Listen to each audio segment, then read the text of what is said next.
Ahora sí, estamos ya con la comisión investigadora de la línea 2 del Metro de Lima, Gasoducto Sur Peruano. Adelante.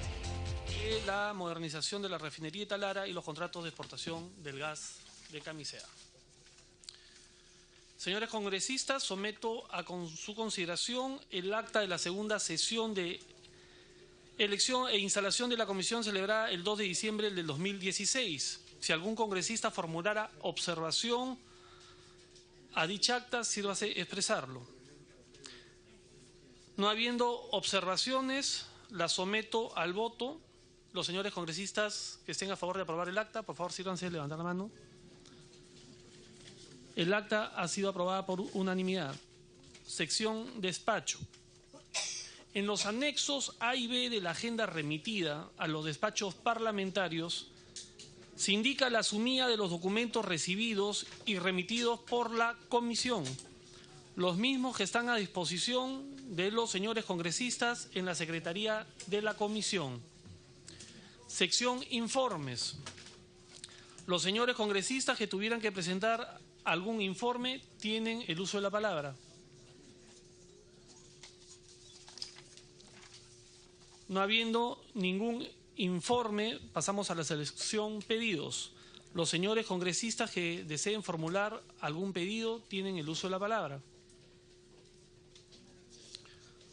No habiendo pedidos, pasamos directamente a orden del día. Como primer punto del orden del día, tenemos la presentación del señor Gustavo Adolfo Navarro Valdivia, ex integrante del Comité Pro Seguridad Energética en el proceso de selección y adjudicación del proyecto de inversión Mejoras a la Seguridad Energética y Desarrollo del Gasoducto Sur Peruano, para que nos informe sobre el cargo que desempeñó y sus funciones en el proceso de selección y adjudicación de la concesión del proyecto de inversión Mejoras en la Seguridad Energética y Desarrollo del Gasoducto Sur Peruano.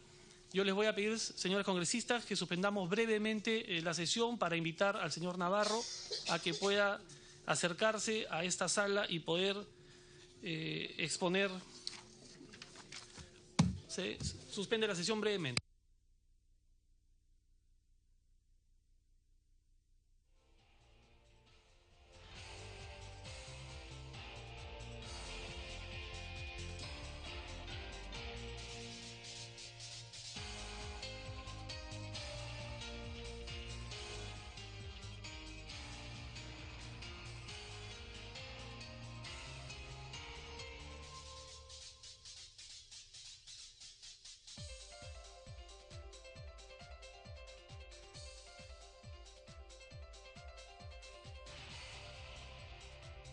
Se reanuda la sesión dándole la bienvenida al señor Gustavo Adolfo Navarro Valdivia, quien viene acompañado por su abogado, y se le da el uso de la palabra por 5 minutos. Muchas gracias. En primer lugar, quiero manifestar mi plena disposición para responder todas las inquietudes que tenga la comisión. Yo tengo una larguísima experiencia en el sector, tengo 45 años como ingeniero y básicamente mi experiencia, mi enfoque, mi trabajo es técnico. Y reitero mi disposición para colaborar con todo lo que la comisión requiera. Gracias. Muchas gracias, señor Navarro. Si algún congresista quisiera hacer uso de la palabra para realizar alguna pregunta o algún comentario, puede expresarlo en este momento. Congresista del Castillo. Lo que quisiéramos es saber más bien su relación con los temas de materia de investigación. ¿Qué nos puede decir el ingeniero Navarro respecto a eso? Cuéntenos la historia. Señor Navarro. Muchas gracias. En enero del año 2012 o 13, fui llamado, estaba yo en una sesión de trabajo en mi oficina, fui llamado por la viceministra de Economía, que me preguntó si yo era el ingeniero Navarro que había estado en la Dirección General de Hidrocarburos. Y le dije que sí, me pidió entonces que envíe mi currículum porque necesitaban evaluar alguna propuesta.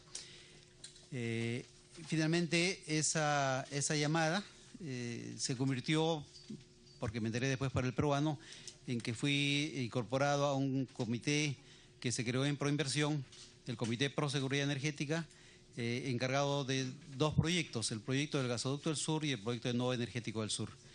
Y mi participación fue por mis conocimientos técnicos del tema, ¿no? Como ingeniero y como la experiencia que he tenido en el desarrollo de proyectos importantes en el sector de hidrocarburos, me pidieron colaborar en esa tarea.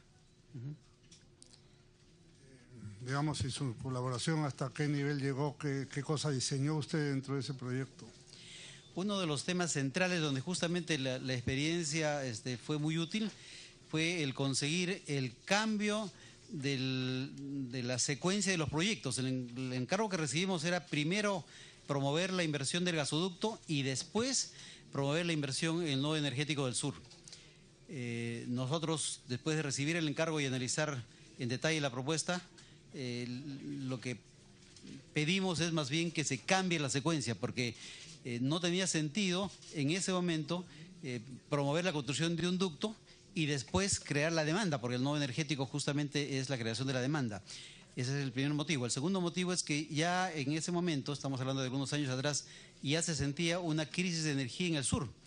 Recordemos que a raíz de la llegada de Camisea a Lima, en Chilca se concentró gran parte de la generación eléctrica del país. En ese momento ya estaba bordeando el 40% de la capacidad de generación de todo el Perú. Hoy día ya es del orden del 50%. Y parte de la energía del sur, casi la mitad de la energía que requería el sur, era generada en Lima. Y había que recurrir a las líneas de transmisión para llevar energía desde Chilca hasta el sur peruano. Eso ocasionaba en algunos periodos, especialmente los periodos de lluvia en la Sierra Sur, los truenos, los relámpagos que se producen en las alturas, generaban caídas de las líneas de transmisión y eso provocaba ya apagones en el sur. Entonces resolver la crisis de energía en el sur era extremadamente urgente. Y por eso propusimos, nos costó cierto trabajo, pero logramos convencer al Poder Ejecutivo entonces que la secuencia que nos habían encargado debía ser modificada, que había primero que promover y licitar el nodo energético, es decir, las plantas de generación en el sur, que era urgente que se construyan, aunque sea que arranquen como reserva fría con diésel para darle seguridad al sur, y después el gasoducto, porque además eso tenía la ventaja de que ese nodo energético generaba una demanda base importante que le iba a dar justamente la demanda que el gasoducto requería para atraer inversión, ¿no? Entonces, ese primer aporte, digamos, esencialmente técnico, fue significativo, ¿no?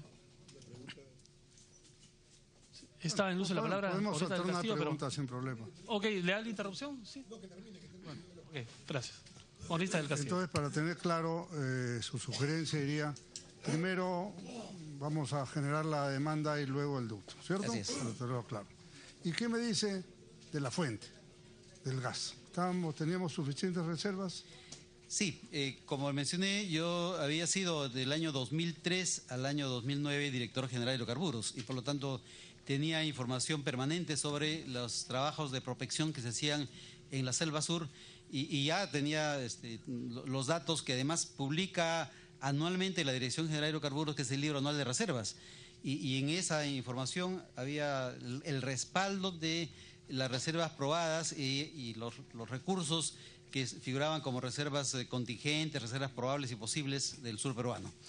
En ese momento estaba ya en operación comercial el lote 88, que es el Gran Camisea, el lote 56, que es el que alimenta a la planta de liquefacción de Melchorita, el lote 57, cuyo titular era Repsol, que estaba complementando al lote 56 y que permitió liberar el gas del 88, y ya se habían descubierto algunos de los prospectos que se habían identificado previamente en el lote 58, que hoy día manejan los chinos. Eso era ya una realidad. Y en adición estaba el potencial importante que ya se estaba identificando en el lote 76 en el sur peruano, ¿no? Entonces, todo eso nos daba un respaldo bastante grande que se ha confirmado recientemente con la ya declaración comercial del lote 58, que tiene ya unas reservas de medio Camisea, como se ha publicado, ¿no? Y dígame, y en el diseño del pago del financiamiento energético, ¿qué relación tiene usted? Eso vino en la ley. ¿Cómo nace este tema? a fines del año previo en el Parlamento se aprobó una ley declarando de necesidad pública la promoción de la inversión para construir el gasoducto en el sur peruano, el no energético, para darle seguridad también al ducto actual, al ducto que primero se construyó, que es el ducto de gas y de líquidos de Camisea, y también promover la petroquímica. Eso fue objeto de una ley, y esa misma ley también dispuso que se usara el mecanismo que ya se había usado anteriormente de ingresos garantizados, ¿no? Ahora, el objetivo principal de esa ley... Perdón, ingeniero, permítame hacer lo siguiente. Tan técnica no nace del Congreso porque a alguien se le ocurrió, ¿no? Esto ha venido de una iniciativa del Ejecutivo, esa ley. En el Ejecutivo, ¿quién hace el sustento técnico de esa ley? Pues no creo que se le haya ocurrido al presidente de la República hacer eso. Eso tiene que venir del sector, ¿no es cierto? Ok. Entonces, si viene del sector, ¿quiénes son las personas que concibieron el sistema de financiamiento a través del recibo de luz? Señor Navarro, tiene la palabra. Muchas gracias. Efectivamente, es el sector Energía y Minas el dueño del proyecto, por decir así, el que encarga el proyecto y que diseña el enfoque del proyecto, y en este caso particular interviene el Viceministerio de Energía con sus organismos técnicos asesores, y también Ocinermin, que en la etapa previa diseñó y manejó el mecanismo de ingreso garantizado que se usó con TGP, ¿no? Ellos son los expertos como reguladores, ellos fijan las tarifas de transporte y distribución de gas. Entonces hay un aspecto relevante en la contribución de Ocinermin en el diseño de este sistema tarifario. Usted trabajó en el sector de energía y minas, si me puede decir los periodos en que trabajó, por favor.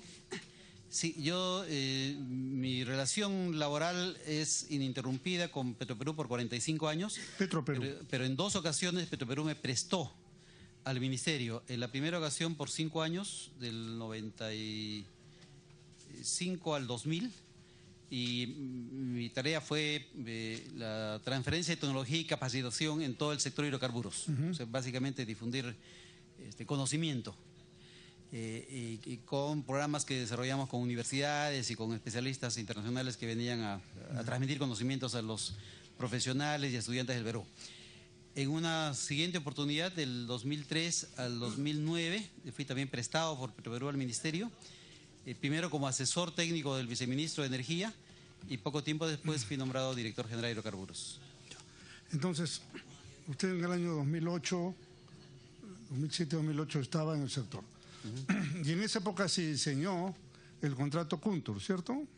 ¿Usted tuvo relación con eso? ¿Nos puede contar un poco? Sí. A través de la presidencia, por favor, con Rita del Castillo, para que conteste. Sí, a través suyo, señor presidente. Es un tema relevante porque cuando llegó Camisea llegó a Lima y de inmediato se rompió todos los paradigmas. En ese momento todas las previsiones decían que en un mercado donde no había lo que se llama cultura de gas y no había mayor demanda identificada, ese gasoducto iba a quedar vacío por muchos años. Inclusive hubo una serie de estudios técnicos que indicaban que en 15 años después recién se iba a llenar el ducto en su diseño original.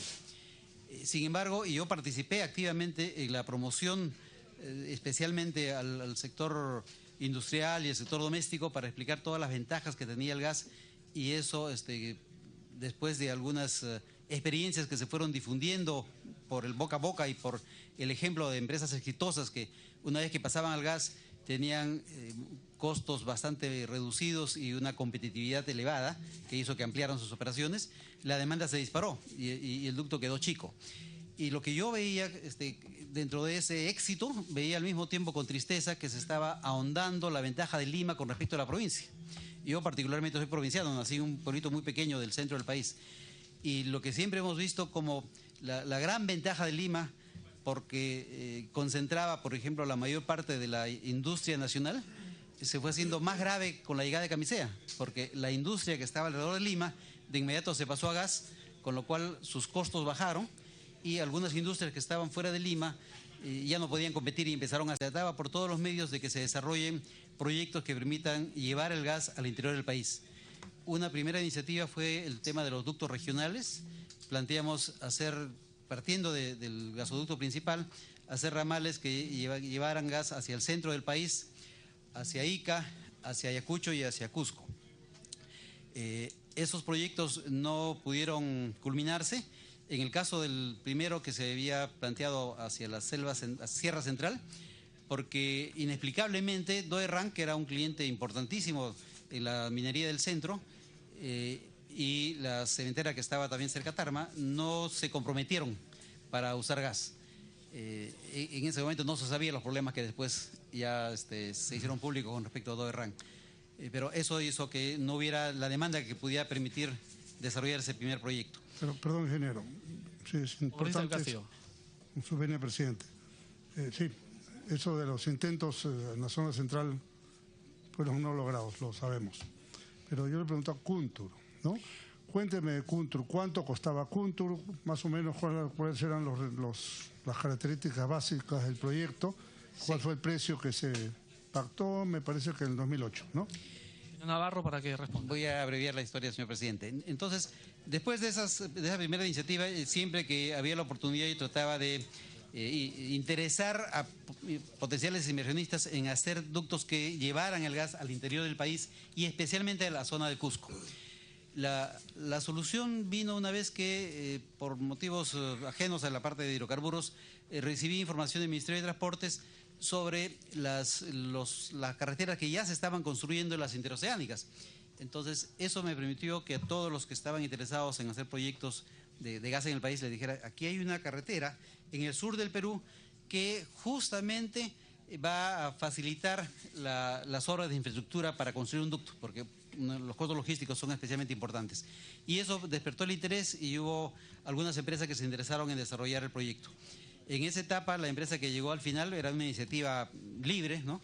Y la ley peruana permite que si una empresa cumple todos los requisitos que están en el TUPA del Ministerio, pueda tener una concesión para instalar un ducto de transporte de gas natural. Esa empresa fue Kuntur, y lo que propuso es un ducto de gas que saliendo de la zona de producción, de los campos de producción, llegara hasta la costa peruana. Era un ducto de menor capacidad que la que después se diseñó con el proyecto de gasoducto del sur, y además solamente tenía la inversión en el ducto. Y eso es extremadamente relevante, porque hasta hoy día se lee en algunos diarios o declaraciones de algunas personas que hablan de que el proyecto del gasoducto del sur, este último proyecto, es de una inversión de 7.000 millones. Eso no es correcto. El monto que está en esa cifra no es inversión, es el costo de servicio. ¿Y por qué se hizo ese cambio? Es un cambio especialmente importante. Porque si uno necesita un servicio de movilidad, ¿no? Hay dos maneras de hacerlo. Una manera es hacer una licitación para comprar un carro, ¿no? Y ahí puede, si el objetivo es mínimo costo, entonces se va a comprar el carro más barato del mercado. Pero si lo que yo quiero es asegurarme la movilidad como servicio y pongo ese criterio, entonces en el monto, que es el monto del costo del servicio durante 40 años, o 30 años en este caso, más los 4 años de construcción, allí está el costo de construir más el costo de operar y mantener. En un carro eso equivale a tener el costo del combustible durante toda la vida útil del contrato, ni siquiera la vida útil del carro, sino del contrato. Si el carro ya no sirve, tendrá que ser reemplazado en la mitad o en la tercera parte del contrato, pero siempre tiene que haber un vehículo en buenas condiciones. El costo del chofer, su sueldo, los lubricantes, los neumáticos, todo lo que significa el mantenimiento del servicio. Esos son los 7.000 millones. Entonces no se puede comparar el monto de construcción, que fue Kuntur, ¿no? De construir un tubo, con el gasoducto del sur, donde el monto que salió de la licitación es costo de servicio, que es el costo de construir, operar, mantener y pagar todas las cosas que haya que pagar para que ese servicio sea mantenido en condiciones absolutamente seguras durante toda la vida útil del contrato, ¿no? ¿Y cuánto, señor presidente, y cuánto sería la construcción en la nueva versión? Solo construcción, si lo comparáramos con Kuntur. Señor presidente, a través suyo. Señor Navarro. Sí. Es aproximadamente la mitad del monto, haciendo dos salvedades. La primera es que para efectos de poder comparar las diferentes propuestas que se iban a recibir, se fijó que los montos que debían entregarse en el sobre 3, que es el sobre económico, debían ser expresados en dólares del año de la puesta en operación comercial, el año 2019. Entonces eran dólares del 2019, ¿no? Y para explicar en términos sencillos esto, si hoy día algo cuesta $100, el año 2019 ese mismo monto está expresado en 120, ¿no? Entonces, si yo miro el costo del 2019 en 120 y quiero pasarlo a los costos actuales, tengo que usar un factor que va a reducir el monto para hablar en el valor actual, ¿no? Esa es la primera diferencia, además de la que implica el costo de servicio. La segunda diferencia es que este ducto es mucho más grande porque, es importante también explicarlo, se ha mencionado, señor presidente, que este proyecto nació sin gas y sin demanda, y se sigue mencionando.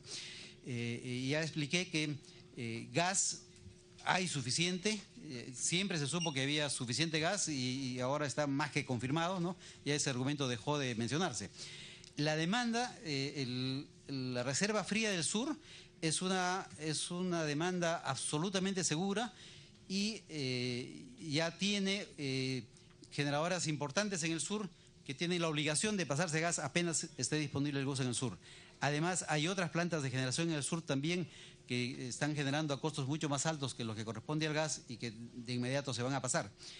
El Comité de Proseguridad que operó en Proinversión, como parte del proceso, lo que hicimos fue hacer un llamado público en el sur, que se promocionó en los medios de comunicación del sur, para que especialmente las empresas, las generadoras, las industrias interesadas en tener gas manifiesten por escrito su intención de comprar el gas y contratar el gas cuando esté disponible en el sur. Esto fue un proceso y está en los archivos de Proinversión todas las cartas que recibimos con ese compromiso, y eso permitió identificar que este gasoducto nacía con una demanda asegurada mucho mayor a la demanda que tenía Lima. Cuando arrancó el gasoducto de Camisea en Lima, la capacidad del ducto era del orden de 100 y pico millones de pies cúbicos por día. Hoy día estamos consumiendo alrededor de 600 millones de pies cúbicos por día, y la demanda identificada en el sur era de orden de 800 millones de pies cúbicos por día. O sea, eso realmente nos permite ser optimistas porque es una promesa de desarrollo importante para el sur. O sea, una serie de industrias del sur van a no solamente cambiarse a gas, sino otras van a empezar a hacer inversiones para aprovechar esa fuente energética, ¿no? Presidente, es lo que quisiera un poco precisar costos, ¿no es cierto? ¿El costo en Cúntaro era cuánto? ¿1000 y pico? Navarro, para que especifique el costo. Sí, no tengo la cifra exactamente en la cabeza, pero era un monto del orden de los, creo que 1.800 millones de dólares. 1.700 así, me parece. Y en dólares de esa época, 2008, ¿no? Claro. Y este proyecto costaría, según usted ha señalado, de los 7.300 que estaba valorizado integralmente, solamente la obra costaría aproximadamente la mitad. Sí. ¿No? Estamos hablando de 3.600, 3.700 millones. ¿No? ¿Se me permite, sí, señor presidente? Sí, señor Navarro, para que especifique. Además de que el ducto nuevo es de mayor capacidad, no se limita a ser un ducto de gas que parte de los campos de producción en Malvinas y llega a la costa, sino que además le da seguridad al ducto de Camisea, porque la obligación del proyecto es construir loops que permitan que el ducto de Camisea, que hoy día tiene una vulnerabilidad peligrosa para el país, tenga lo que se llama un loop, o sea, tenga un ducto paralelo en las áreas más sensibles, que es la selva del Cusco, para que en caso de que se rompa haya un ducto alternativo que permita seguir manteniendo la demanda de todo el polo de generación de Chilca y el área industrial de Lima. Entonces, esa es parte de la inversión que está asociada al ducto del sur. O sea, no solamente es el ducto del sur, sino también hay la reserva de seguridad para el ducto de Camisea. ¿Y eso no estaba previsto en el primer proyecto? Eso no estaba en el proyecto Cúntaro. Ya. ¿Y usted cree, de acuerdo a su experiencia, que está entre los márgenes razonables el costo del gasoducto del sur? Sí, tuvimos como asesores integrales de proyecto a la empresa Wood Mackenzie, que es una empresa con gran reputación internacional en este tipo de proyectos técnicos, y el monto estimado de lo que era costo de servicio, que repito es inversión más mantenimiento y todo lo que signifique el atender el servicio durante toda la vida de la concesión, era muy parecido al monto que resultó. Explíquenos un poquito la arquitectura financiera del proyecto. Esa, con la disculpa, señor presidente, esa no es mi especialidad es más bien la ingeniería, ¿no? Solamente en términos muy aproximados. El financiamiento del proyecto tiene que venir exclusivamente de la empresa que gane el proyecto, y así está. A diferencia del proyecto de Camisea, en este caso, el equivalente a la GRP, que es la garantía de la red principal, va a un fideicomiso y queda en custodia del Estado. Y no llega a los que han ganado el proyecto hasta que entre en operación comercial. Entonces, el ganador del proceso tiene que poner de sus recursos y obtener su propio financiamiento para construir todo. Y recién después es que recibe una garantía de que si la demanda no llena el tubo, todavía mientras se va llenando va recibiendo lo que corresponda como garantía de tarifa, ¿no? O sea, la integridad del proyecto, presidente, lo cubre el concesionario, Así ¿no? es. Y ese fideicomiso que se va abonando servirá para cuando entre en operación ir cubriendo según el tubo se vaya llenando. Exactamente. Sí. ¿No es cierto? Y se supone que va a llenarse de repente antes de tiempo. Sí, la expectativa es que se llene rápido porque hay un gran potencial de desarrollo en el sur. Ya el país ha aprendido a valorar las ventajas del gas natural y este es un proyecto además que en su momento logró como una excepción conseguir el apoyo de todos los presidentes regionales del país y especialmente los del sur, que están anhelando que este proyecto se haga porque es una palanca de desarrollo, ¿no? Muy importante. Ya, y cuénteme, ¿cómo cree usted que afectaría el proyecto la derogatoria del afianzamiento energético? O sea, no cobrar más eso. Como le digo, lo ha dicho el gobierno, lo han presentado nuestro partido y otros. A través suyo, señor presidente, sí. Mi especialidad es la parte de ingeniería, la ingeniería técnica del proyecto. No conozco a profundidad los temas tarifarios, ¿no? Y creo que sí sería conveniente que los expertos, que son Ocinermin, puedan hacer el análisis de qué mecanismos habría para manejar ese tema. Ahora, como opinión de alguien que conoce algo del sector, podría quizá reemplazarse ese mecanismo con asegurar que se acelere, por ejemplo, la petroquímica en el sur, porque la petroquímica es un posible demandante de gas que va a ayudar a que rápido el tubo esté lleno, ¿no? Además de todos los efectos positivos que significaría de generación de valor agregado, de generación de mano de obra directa e indirecta y especialmente el desarrollo industrial de la petroquímica secundaria en el sur, ¿no? ¿Me permite una interrupción? No. Muchas gracias, Jorita del Castillo.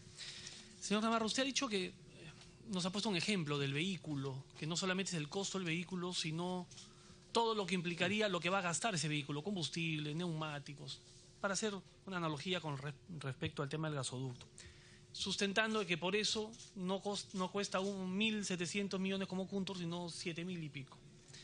¿Cómo queda entonces el contrato de mantenimiento de operación?